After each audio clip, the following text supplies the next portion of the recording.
Good morning everyone. आज हम लोग जो पढ़ेंगे भारत सरकार अधिनियम 1919। जैसा कि आपको टॉपिक दिख ही रहा है, गवर्नमेंट ऑफ इंडिया 1919, भारत सरकार अधिनियम, भारत शासन अधिनियम 1919।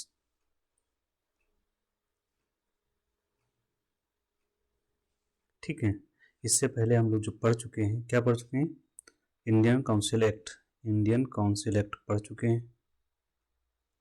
वो आप लोग जरूर देखेंगे क्योंकि वो सब जुड़ा हुआ है। इंडियन काउंसिल एक्ट 1909 का हम लोग देख चुके हैं,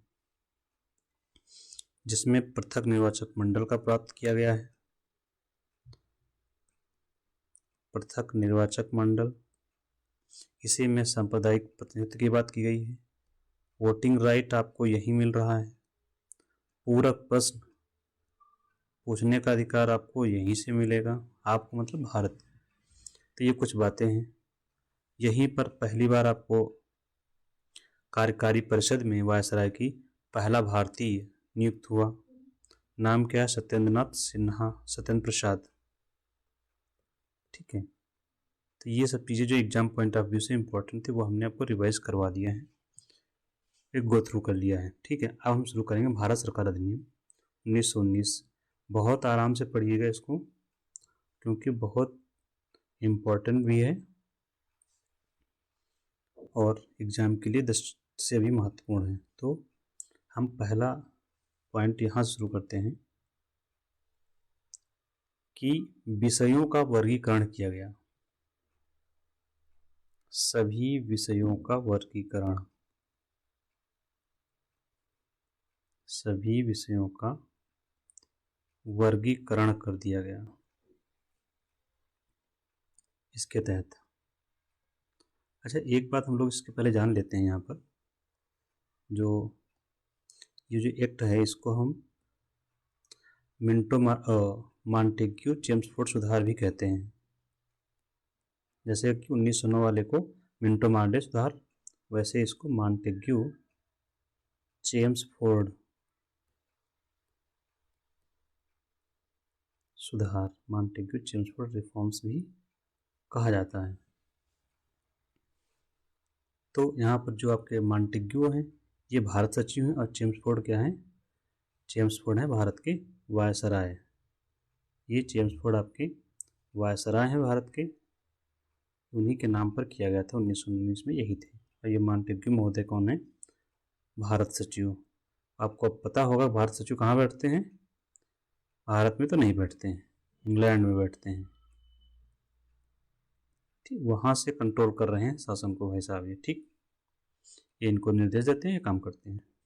तो अब हम शुरू करते हैं इसके टॉपिक्स पर, जो प्रावधान थे।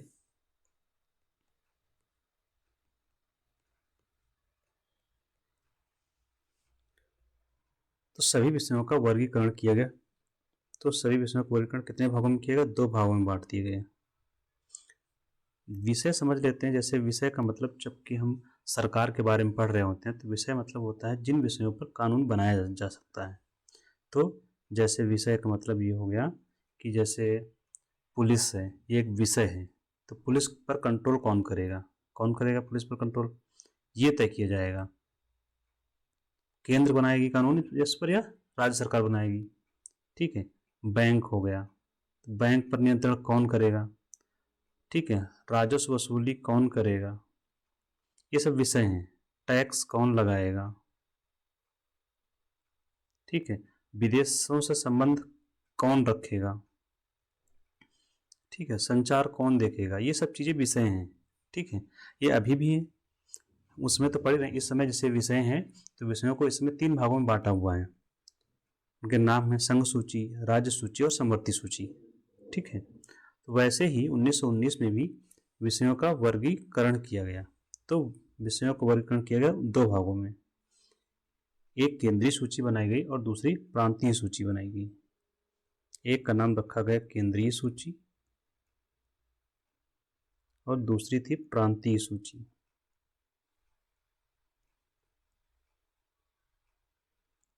Provincial list, central list. किसकी? विषयों सूची, विषय तो इससे ये स्पष्ट हो गया, जब दो विषय बना दिए गए, अलग अलग कर दिए गए, तो ये हो गया कि प्रांतीय सूची जो बनी है इस पर कानून कौन बनाएगा? इस पर कानून बनाने का अधिकार प्रांतीय विधान परिषद को दे दिया गया। इस पर कानून बनाने का अधिकार किसको मिलेगा? प्रांत की परिषद को, प्रांतीय विधान परिषद को दे दिया गया। तो पॉइंट आप लोग इसी में जोड़कर नोट करते रहेंगे।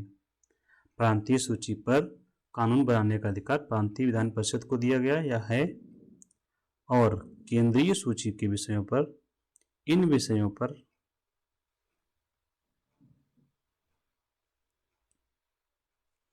कानून बनाने का अधिकार केंद्र को दिया गया। केंद्र मतलब वायसराय महोदय का जो परिषद है, अधिकार केंद्र को। जैसे कि वर्तमान में हम केंद्र और राज्य की बात करते हैं ना, केंद्र का मतलब संसद और राज्य का मतलब जो विधानमंडल है राज्यों में। जैसे उत्तर प्रदेश में विधानमंडल, लखनऊ का, वो प्रांतीय विषय पर कानून बनाएगा और संसद बनाएगी केंद्रीय विषय पर कानून। ऐसा था ये, ठीक। तो सभी विषयों का वर्गीकरण किया गया। केंद्रीय सूची पर ये कानून बनाएंगे केंद्र, और प्रांतीय सूचियों पर ये कानून बनाएंगे, ठीक। अब ये जो कानून बनेगा केंद्र विषय पर, तो वायसराय की सहमति आवश्यक होगी। वायसराय की सहमति से ही बनेगा। मतलब ये कि कोई भी कानून, कोई भी बिल कानून तभी बन पाएगा जब वायसराय सहमति देगा। वायसराय के पास वीटो पावर यहाँ है।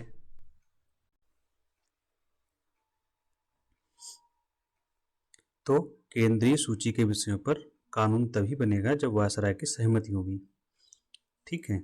और वायसराय के पास यहाँ वीटो पावर भी है, मतलब वो चाहे तो किसी कानून को मना भी कर सकता है, ठीक।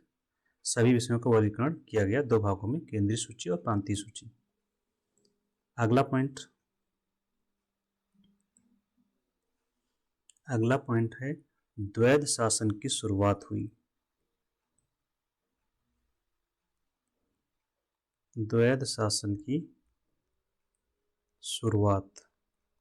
आपको विषयों का विभाजन हमने पहले समझा दिया है ताकि आप द्वैध शासन समझ सकें, ठीक है। द्वैध शासन क्या होता है? डायरकी सिस्टम, DYARCHY, ठीक है। ये होता क्या है द्वैध शासन? द्वैध का मतलब हो गया दोहरा शासन। द्वैध मतलब दो होता है, दोहरा शासन। द्वैध शासन की शुरुआत हुई इसी से प्रांतीय स्तर पर, केंद्र के स्तर पर अभी नहीं हुई है, प्रांत के स्तर पर। प्रांत मतलब राज्यों के स्तर पर, प्रांतीय स्तर पर हुई। प्रांतीय स्तर पर फोकस मैं क्यों कर रहा हूँ? क्योंकि द्वैध शासन की शुरुआत अभी केंद्र के स्तर पर हुई, भारत शासन अधिनियम 1935 में, ठीक है। तो प्रांतीय स्तर पर हुई, ये बहुत जरूरी है, एग्जाम में पूछा भी जाता है। आप समझते हैं ये द्वैध शासन था क्या, ठीक है। दोहरा शासन क्या था? हम लोगों ने जो भी पढ़ा, ठीक है, क्या पढ़ा? विषयों का विभाजन। तो विषय विभाजन जब हुआ,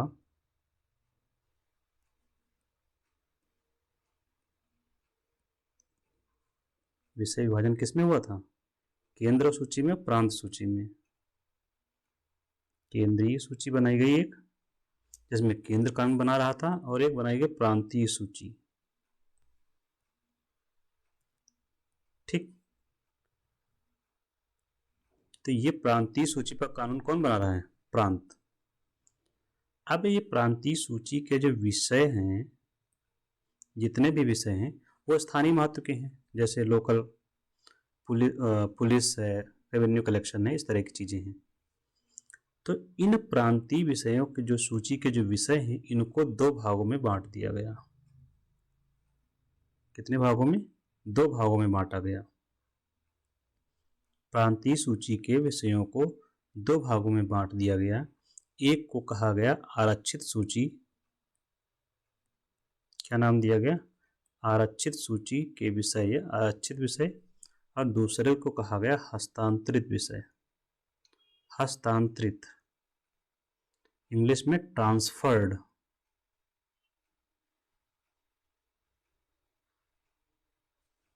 ये हो गया रिजर्व,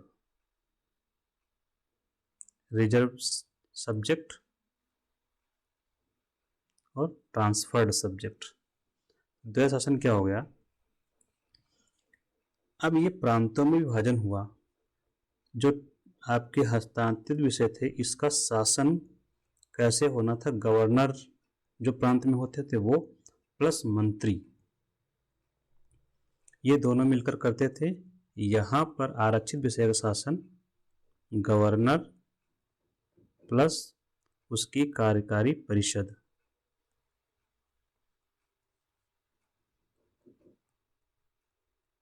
ठीक, अब देखिए, कुछ विषय आरक्षित हैं, कुछ हस्तांतरित हैं। तो आरक्षित विषय जो रिजर्व होता है, रिजर्व किसके पास होगा? गवर्नर के पास। और रिजर्व ट्रांसफर किसको हुआ? मंत्रियों को ट्रांसफर किया गया। तो हस्तांतरित पर मंत्री जी हैं और ट्रांसफर्ड में कार्यकारी परिषद। दोनों तरफ गवर्नर तो है ही, बिना गवर्नर के कोई विषय, कोई भी कानून बनेगा ही नहीं। मंत्री ये जो हैं, ये उत्तरदायी हैं, रिस्पॉन्सिबल हैं, उत्तरदायी हैं किसके प्रति? विधानसभा के प्रति। विधान सभा के प्रति। ये हम कहाँ पर पढ़ रहे हैं भाई? प्रांतों में पढ़ रहे हैं। प्रांतीय विधानसभा के प्रति उत्तरदायी हैं, ये कहीं उत्तरदायी नहीं।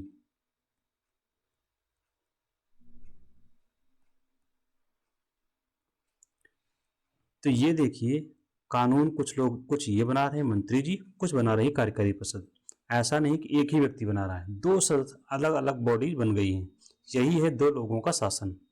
जब एक ही जो जनता है उसके लिए कानून बनाए जा रहे हैं, जनता एक ही जिस पर लागू होने सारे कानून, और लेकिन कितने लोग बना रहे हैं? दो लोग, एक गवर्नर प्लस मंत्री मिलकर बना रहा है और दूसरा गवर्नर प्लस कार्यकारी परिषद। तो यही हो गया दोहरा शासन या द्वैध शासन। क्लियर? कोई यहां डाउट नहीं होना चाहिए। यही द्वैध शासन सेंटर पर लागू होगा, केंद्रीय स्तर पर 1935 वाले एक्ट में। तो ये यहां समझ लेंगे तो आगे काम आएगा। सेम जैसा बताया गया, सेम वैसा ही वहां पर भी हो जाएगा। ठीक, अब जब द्वैध शासन लागू हो गया, आगे फिर क्या होगा? विधानसभा हो गई, अब होंगे चुनाव। तो पहली बार यहां दो तीन चीजें होने वाली हैं। प्रत्यक्ष चुनाव की शुरुआत, प्रत्यक्ष चुनाव की शुरुआत केंद्र में भी राज्य में भी दोनों जगहों प्रत्यक्ष चुनाव हुआ। प्रत्यक्ष चुनाव होता क्या है? जब जनता सीधे अपने प्रतिनिधि चुनती है, वोट देती है। जब जनता वोट देती है, जब जनता सीधे वोट करती है, जब जनता सीधे वोट करती है, जैसे आप लोग वोट करते हैं इसमें, ठीक, वोट करती है, यही है प्रत्यक्ष चुनाव। तो प्रत्यक्ष चुनाव की शुरुआत हुई। प्रत्यक्ष चुनाव आपने समझ लिया क्या होता है। एक बात इसमें, जब प्रत्यक्ष चुनाव की शुरुआत होगी तो वोटर भी होंगे, वोटर्स। तो जो वोटर्स हैं, सभी वोटर्स को इसमें शामिल नहीं किया गया। मतलब सभी वोटर्स शामिल नहीं, मतलब सभी लोगों को इसमें शामिल नहीं किया गया।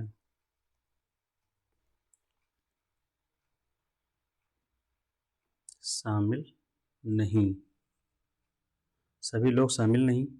तो अब चुनाव तो हो रहा है, लेकिन सभी लोग नहीं हैं, सभी लोग एलिजिबल नहीं हैं। क्यों नहीं एलिजिबल हैं? क्योंकि इसके लिए मानदंड तय किया गया, शर्तें तय की गई। शर्तें क्या थी कि कुछ टैक्स आप पे करते हो, जैसे कुछ प्रॉपर्टी हो आपके पास, लाइक दैट, इस तरह की कुछ शर्तें दी गई। तो जिनके पास ये शर्तें पूरा कर रहे थे वो लोग वोट करेंगे, बाकी लोग वोट नहीं करेंगे। तो ये जो मताधिकार हुआ, मतलब मत देने का अधिकार तो प्राप्त हुआ, मताधिकार तो प्राप्त हुआ, लेकिन कुछ लोगों को, मताधिकार तो प्राप्त हुआ लेकिन कुछ लोगों को, लेकिन कुछ लोगों को, तो इसे कौन सा मताधिकार कहेंगे? ये मिला सीमित मताधिकार। कौन सा अधिकार मिला? सीमित।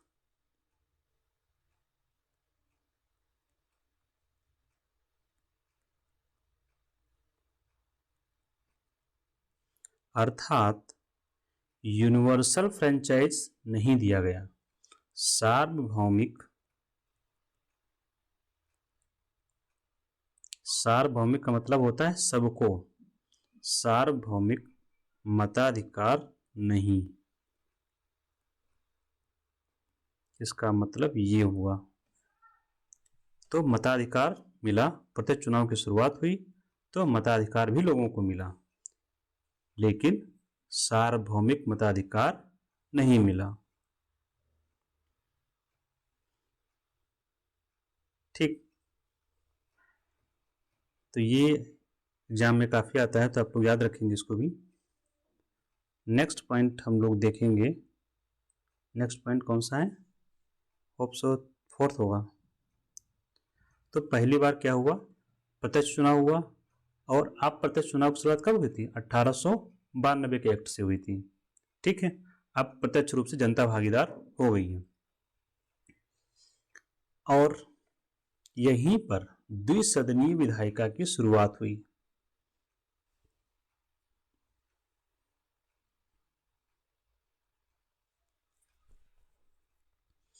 द्विसदनीय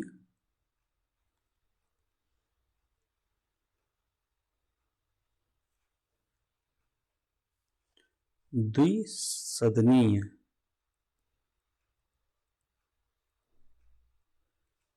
विधानमंडल की शुरुआत।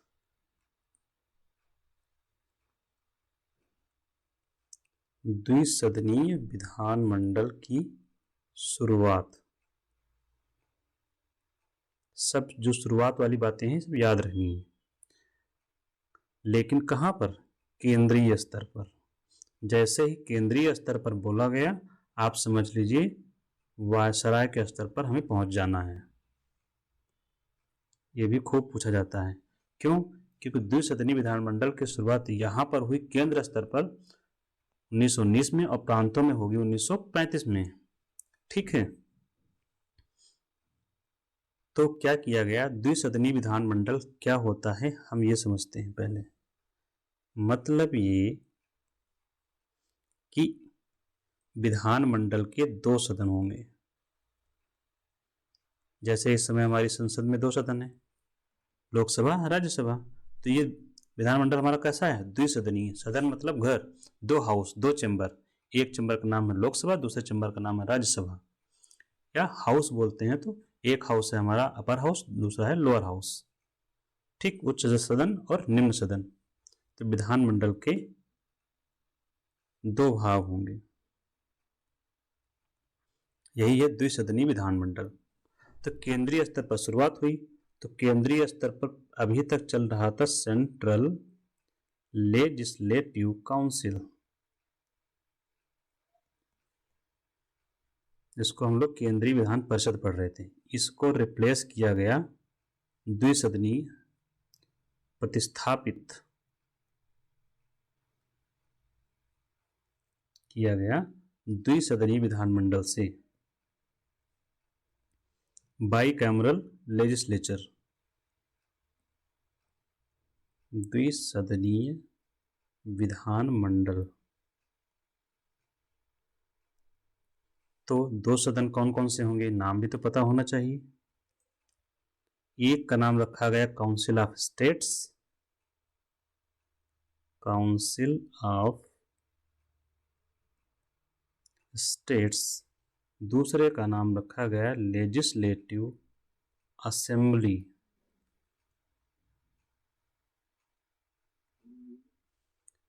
राज्य परिषद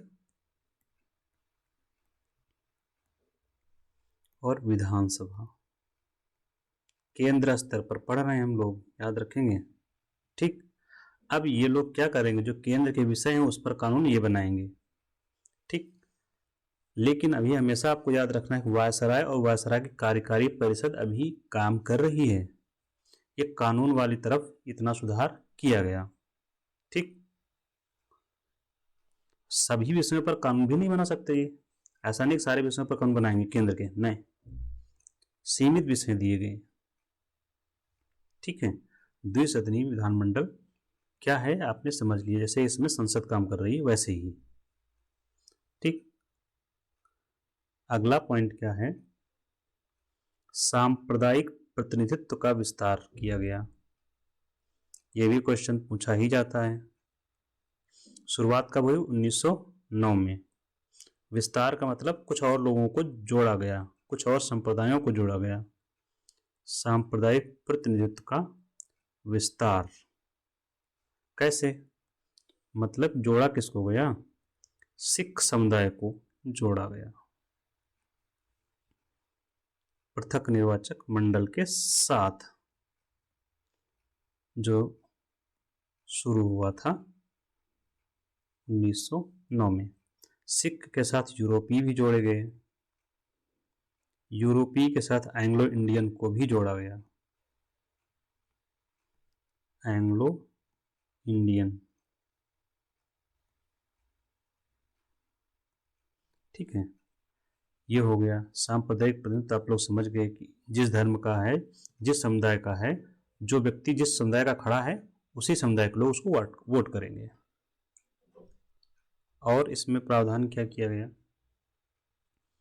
एक प्रावधान ये भी किया गया कि वायसराय की कार्यकारी परिषद जो है, वायसराय कहाँ बैठता है, केंद्र में, केंद्रीय स्तर पर वायसराय की कार्यकारी परिषद जो काम करती है, इसके पास सभी शक्तियां हैं, पूरी शक्ति वही है, उसी के पास है। इसमें कितने सदस्य हैं, इसमें 6। तो कहा गया भाई 6 सदस्यों में से 3 सदस्य भारतीय होंगे, 3 सदस्य भारतीय नामित। सब यहाँ इलेक्टेड कोई नहीं है। यहाँ काउंसिल ऑफ स्टेट्स और लेजिस्लेटिव असेंबली जो हम लोगों ने पढ़ा है, ये और ये दोनों जगहों पर इलेक्टेड लोग हैं, चुनाव, लेकिन सभी का चुनाव यहाँ नहीं हो रहा है, कुछ वैसे भी हैं नामित वाले। ठीक, तो वायसराय की कार्यकारी परिषद का विस्तार हुआ, भारतीय जो है शामिल हुए, विस्तार से तात्पर्य भारतीय उसमें शामिल हुए हमारा। ठीक, नेक्स्ट जो एक पॉइंट इसका होगा, पब्लिक सर्विस कमीशन, केंद्रीय, सेंट्रल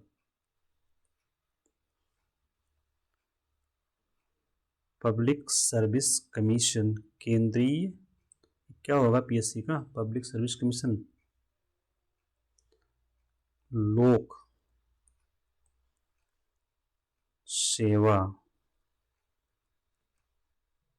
आयोग, जो यूपीएससी इस समय है उसी की बात है।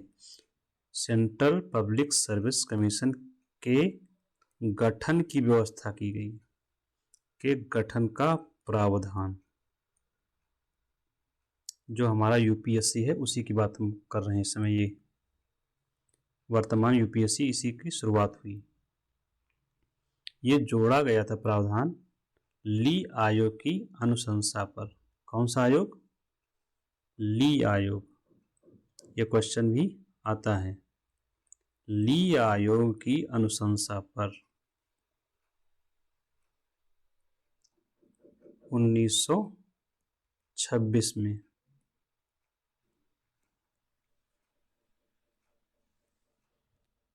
एक और बात, 10 साल की अवधि के बाद, अवधि कर लीजिए, अविध हो गया, 10 साल की अवधि के बाद एक संवैधानिक आयोग का गठन, जो क्या करेगा, संवैधानिक आयोग का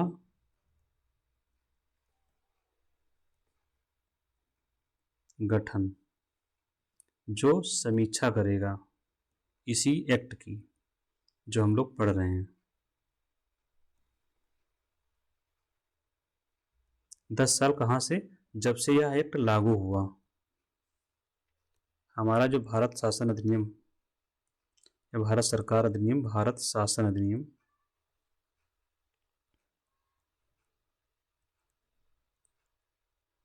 1919 लागू कब हुआ, 1919 लागू हुआ 1921 में, ये याद रखिएगा। तो हम लोगों ने इसके जो महत्वपूर्ण प्रावधान थे जो एग्जाम में आते हैं वो हमने डिस्कस कर लिए हैं। एक अगर आप एक्स्ट्रा लिखना चाहते हैं तो नरेंद्र मंडल करके एक की व्यवस्था की गई थी, नरेंद्र मंडल का गठन किया गया था, नरेंद्र मंडल का गठन की स्थापना का प्रावधान, जो 1921 में उसका उद्घाटन भी हुआ। ये नरेंद्र मंडल क्या था, इसमें लोग शामिल थे, लोग थे जो प्रिंस थे, राजकुमार, रियासतों के प्रिंस, और कुछ प्रतिनिधि थे राज्यों के। ये लगभग 120 या 140 लोग थे यहाँ पर, लगभग आप लोग लिख लीजिए, राज्यों के प्रतिनिधि, विचार विमर्श के लिए था। और इसका चेयरमैन बनाया गया था, किसको, चेयरमैन वही होगा वायसराय। हमेशा याद रखिए जिसके पास पावर होती है चेयरमैन वही होगा, किसी भी स्तर पर सर्वोच्च पावर जिसके पास होगी वही होगा। तो इसी के साथ हम ये एक्ट खत्म करते हैं, द एंड। और अगला हम लोग जो पढ़ेंगे भारत सरकार अधिनियम या भारत शासन अधिनियम 1935 को पढ़ेंगे। और अगला पढ़ने के लिए पिछला जरूर याद कर लेंगे आप लोग, क्योंकि भारत शासन अधिनियम 1935 जो है काफ़ी कुछ जुड़ा हुआ है 1919 से। ठीक है, थैंक यू।